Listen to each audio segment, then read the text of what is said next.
Dan di antara syarat-syaratnya Jumat.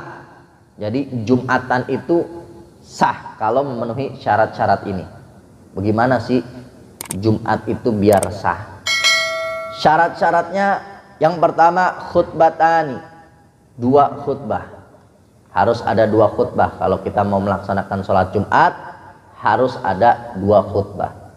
1 khutbah doang nggak sah. Apalagi setengah khutbah. Gimana setengah khutbah? Khutbatan harus 2 khutbah. Khutbah pertama duduk, khutbah kedua. Wa arkanuhuma, dan rukun daripada 2 khutbah. 2 khutbah harus ada. Dan di dalam 2 khutbah ini harus memenuhi rukun-rukunnya. Jadi khotib itu harus memenuhi rukun-rukunnya. Apa rukun yang pertama? Hamdulillahi ta'ala. Yang pertama, orang yang berkhutbah harus mengucapkan alhamdulillah. Kalau ada khotib nggak ngucapin alhamdulillah, langsung ma'asyiral hadirin jamaah salat Jumat rahimakumullah, marilah bertakwa kepada Allah, jalankan perintahnya dan jauhi larangannya. Inna ahsanal kalam, langsung begitu. Dia nggak ngucapin alhamdulillah, baik itu pakai innal hamdalillah atau alhamdulillah, alhamdulillahirabbil alamin. Pokoknya hamdalah. Mau innal hamdulillah, innal hamdalillah atau alhamdulillah. Yang pertama daripada rukun-rukunnya khutbah harus mengucapkan alhamdulillah. Harus mengucapkan hamdalah. Yang kedua, wassalatu ala nabi sallallahu alaihi wasallam. Harus bersolawat kepada Nabi sallallahu alaihi wasallam. Kalau ada khotib cuman hamdalah doang.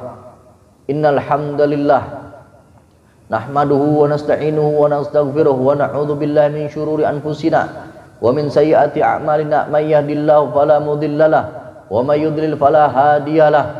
Ma'asyiral hadirin jamaah salat Jumat rahimakumullah. Dia nggak pakai sholawat, maka nggak sah. Kalau khutbahnya nggak sah, berarti Jumatnya juga nggak sah. Syarat yang kedua harus bersolawat kepada Nabi Muhammad sallallahu alaihi wasallam.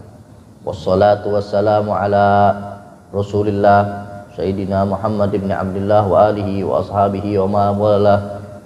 Salawatnya kayak gimana? Kayak Allahumma sholli wa sallim ala Sayyidina Muhammad al-Fatih lima ughliq, atau Allahumma sholli wa sallim ala Sayyidina Muhammadin iftahi babi rahmatillah, atau salawat-salawat yang lain. Yang penting salawat kepada Nabi Muhammad sallallahu alaihi wasallam. Yang ketiga, syarat daripada khutbah al-wasiyah bittaqwa. Harus khotib itu berwasiat untuk bertakwa. Kalau ada khotib misalkan baca hamdalillah, innal hamdalillah nahmaduhu wa nasta'inuhu wa nastaghfiruh wassalatu wassalamu ala Rasulillah sayyidina Muhammad ibn Abdullah wa alihi wasallam wala. Ma'asyiral hadirin jamaah salat Jumat rahimakumullah. Kita bersyukur kepada Allah atas segala nikmat, dan harus kita mensyukuri segala nikmat-nikmat dari Allah Subhanahu wa taala. Inna ahsanal kalam kalamallahil malikil alam. Allah Subhanahu wa taala yaqulu bi qawlihi yatil muhtadun. Wa idza quri'al Qur'an fastami'u lahu wa ansitu la'allakum turhamun. Misalkan innallaha malaikatahu yusholluna 'alan nabiy ya ayyuhalladzina amanu shollu 'alaihi wa sallimu taslima. Habis itu duduk. Dia enggak nyebutin wasiat takwa. Ittaqullah, nggak nyebutin ittaqullah, bertakwalah kepada Allah, maka nggak sah khutbahnya. Kalau khutbahnya nggak sah, sholat Jumatnya juga nggak sah. Jadi yang pertama harus mengucap hamdalah, sholawat kepada Nabi Muhammad SAW. Yang ketiga, wasiat untuk bertakwa. Yang keempat, wa qiraati ayah minal Qur'an fi ihdahuma. Membaca ayat daripada Al-Quran di salah satu 2 khutbah, mau khutbah yang pertama atau khutbah yang kedua. Kalau 3 tadi, hamdalah, sholawat kepada Nabi, dan wasiat takwa, itu harus ada di khutbah pertama dan khutbah kedua. Syarat yang keempat, membaca ayat Al-Quran di salah satunya ataupun di dua-duanya nggak apa-apa. Yang penting salah satunya ada pembacaan ayat Al-Quran. Makanya di akhir biasanya khutbah di khutbah pertama, inna ahsanal kalam kalamullah malikal alam wallahu subhanahu wa ta'ala yaqulu bi qawlihi yatadil muhtadun wa idza quri'al qur'an fastami'u wa lahu wa ansitu la'allakum turhamun. A'udzu billahi minasyaitonir rajim. Bismillahirrahmanirrahim. Baca ayat Al-Qur'an tuh apa aja, tapi paling sering biasanya wal asri innal insana lafi usrin illal ladzina amanu wa amilus solihati wa tawassaw bil haqqi wa tawassaw bis sabr. Barakallahu li wa lakum fil Qur'anil azim. Baca ayat Al-Quran mau di khutbah pertama atau khutbah kedua ataupun di dua-duanya bagus, dan harus satu ayat minimal. Boleh 2 ayat, boleh 3 ayat, boleh 4 ayat, boleh banyak ayat, tapi minimalnya 1 ayat, dan ayatnya harus yang mafhumah, yang bisa dipahami. Jangan mentang-mentang minimal 1 ayat. Yasin, shadaqallahul azim, barakallahu li wa lakum fil Qur'anil azim wa nafa'ani. Nggak boleh. Harus 1 ayat mafhumah yang bisa dipahami minimalnya. Mau 2 ayat, mau 3 ayat, mau 1 surat, mau berayat-ayat nggak apa-apa. Mau di khutbah pertama ataupun khutbah kedua ataupun di kedua khutbah. Makanya kadang-kadang dua-dua khutbah itu suka dibaca ayat Al-Quran. Yang pertama biasanya wal asri innal insana fi usrin illal ladzina. Yang kedua biasanya innallaha ya'muru amarallahu bi amri bada fi bi nafsihi wa tanna bi malaikat qudsi faqala ta'ala wa lam yazal qailan alima innallaha wa malaikatahu yusholluna 'alan nabi ya ayyuhalladzina amanu shollu 'alaihi wa sallimu taslima Allahumma shalli wa sallim. Biasa itu baca 1 ayat di khutbah kedua sama khutbah pertama biasanya.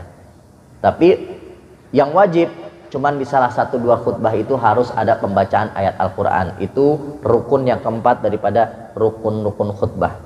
Yang kelima, doa lil mu'minin fil akhirah.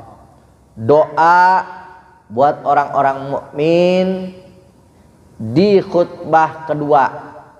Jadi di khutbah kedua wajib khotib itu berdoa untuk mendoakan kaum mukminin wal muslimin. Makanya biasanya khotib di khutbah kedua tuh doa Allahumma ighfir lil muslimina wal muslimat wal mu'minina wal mu'minat al ahya'i minhum wal amwat bi rahmatika ya arhamar rahimin. Ya biasa gitu. Ma'asyiral muslimin innallaha ya'murukum bil adli wal ihsan sampai akhir dah biasanya. Makanya di khutbah kedua itu wajib mendoakan kepada kaum mukminin. Nah itu tuh rukun khutbah. Harus membaca hamdalah, harus membaca salawat kepada Nabi SAW, harus wasiat bertakwa. Nah ini 3 rukun harus ada di khutbah pertama dan khutbah kedua. Rukun yang keempat yaitu membaca ayat Al-Quran, baik di khutbah pertama ataupun khutbah kedua, atau di khutbah kedua-duanya nggak apa-apa. Dan yang kelima yaitu doa kepada orang-orang mukmin, doa untuk orang-orang mukmin di khutbah kedua. Andai kata ada khotib doa buat orang mukminnya di khutbah pertama doang, tapi di khutbah kedua dia nggak baca untuk doa lil mukminin, maka rukunnya tidak terpenuhi. Kalau rukunnya tidak terpenuhi berarti khutbahnya nggak sah. Kalau khutbahnya nggak sah, sholat Jumatnya nggak sah. Nah untuk khotib disyaratkan juga mutatahhiran masturul aurah, harus dalam keadaan suci, baik badannya suci dari hadas kecil maupun hadas besar, atau bajunya juga harus suci, dan dia juga harus suci. Dianya harus suci, bajunya juga harus suci. Masturul aurah, harus ketutup auratnya. Jadi khotib itu harus tutup aurat sama kayak sholat. Jadi nggak boleh tuh khotib misalkan pakai celana pendek gitu khutbah, nggak boleh. Auratnya kebuka nggak boleh, harus ketutup auratnya. Wa yajibu julus bainahuma fawqa tuma'ninas shalah wal muwalah, dan wajib juga bagi khotib duduk di antara 2 khutbah sekedar tumakninah sholat. Tumakninah sholat itu kan rata-ratanya itu baca subhanallah tuh. Subhanallah itu udah dihitung tumakninah, lebih dari itu sedikit. Makanya khotib begitu khutbah duduk cuman bentar berdiri lagi nggak bisa, harus duduk sekedar tumakninah. sekedar tumak ninah, tapi rata-rata biasanya ada muadzinnya ya, panjang baca apa namanya, murokki namanya, baca murokki dulu, jadi duduknya rada lama. Kalau duduknya sebentar nggak sampai tumak ninah, dia duduk berdiri lagi, nggak sah, karena wajib duduk di antara dua khutbah pokok tumak ninah, lebih dari kadar tumak ninah, lebih sedikit. Wal mualah, dan harus mualah. Mualah itu continue, nggak keputus. Khutbah pertama duduk di antara dua khutbah lagi kedua. Nggak boleh khutbah pertama duduk di antara dua khutbah, ngobrol dulu atau ngapa-ngapain dulu, habis itu baru khutbah kedua, nggak bisa, karena syaratnya juga harus mualah. Nah, itulah syarat sholat Jumat, yaitu harus ada dua khutbah. Dan rukun-rukun khutbah tadi sudah disebutkan, yaitu mengucap alhamdulillah, salawat kepada Nabi SAW, wasiat takwa, membaca ayat Al-Quran di salah satu dua khutbah, dan doa kepada untuk orang-orang mukmin di khutbah terakhir.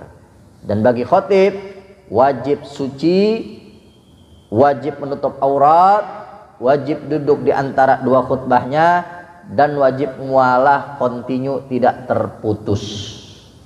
Nah, itulah syarat daripada sholat Jum'ah.